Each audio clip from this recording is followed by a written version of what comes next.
Hey friends, welcome to Allured by God for Good. I'm your host, Janelle. We are in the middle of the podcast companion series to the Bible plan from discipline to delight. So we're in week 5. Week 5's theme is reigning, which really means ruling, okay?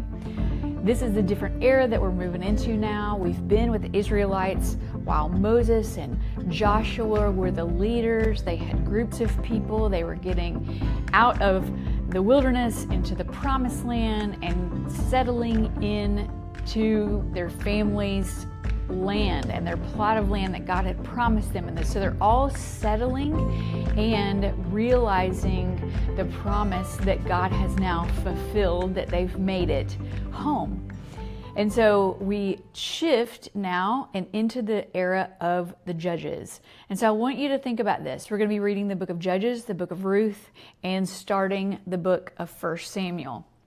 Think about that these are regions. These are small communities that are governed by judges and groups of leaders. There's a lot better checks and balances during this time.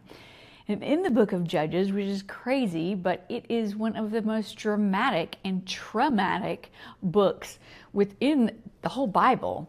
There is quite a bit of blood and gore and some stories that you have never heard of that you're going to read, and you're going to be like, whoa, somebody was shanked in that story. Somebody else is chopped up and sent around to the 12 tribes of Israel. It's crazy. It's craziness in this book. But we read that pretty quickly, a couple of days in Judges, and then we move into a love story. We move into the book of Ruth. Ruth is about a mother and a daughter-in-law, and it's really about redemption and rescue. And we will see a foreshadowing of Jesus in this book. Then we move on to 1 Samuel. 1 Samuel is when we are introduced to the prophet Samuel, and also to King Saul and King David.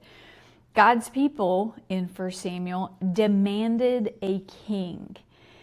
And I want to read this verse because I don't want you to miss this, is that Samuel is perplexed at why God's people are demanding this. Now, even though Moses and Joshua led the Israelites, they were not kings. There was not this singular ruler over the people. It was really a group effort. And now the people's posture has shifted and they want a king. A lot of this is because all of the countries around them were doing this. Now, I don't know if you remember, but God has told them in previous books, be holy for I am holy. I want you to be set apart. I want you to look different than these other countries.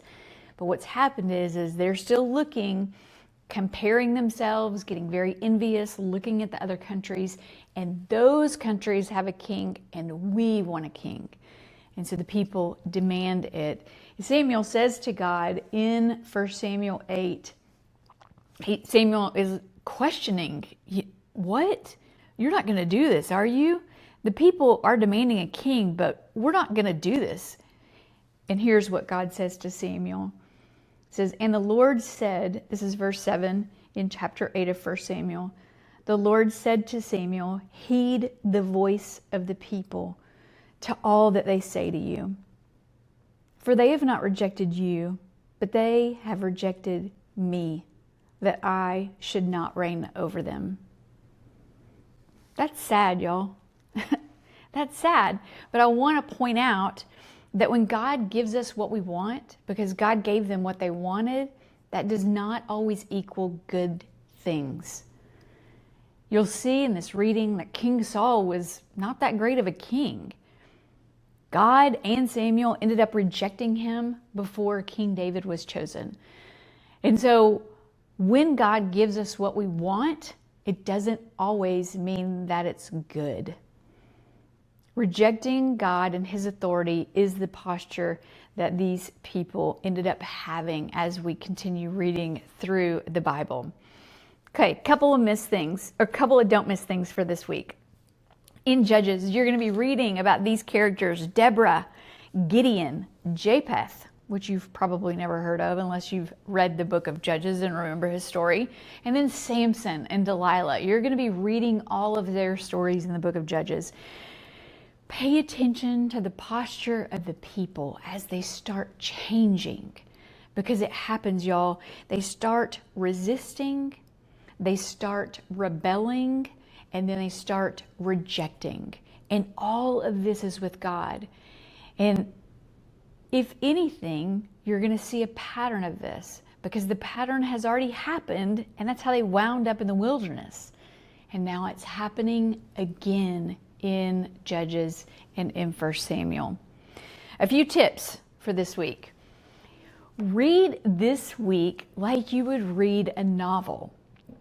This week in particular is written like that. It is very story form.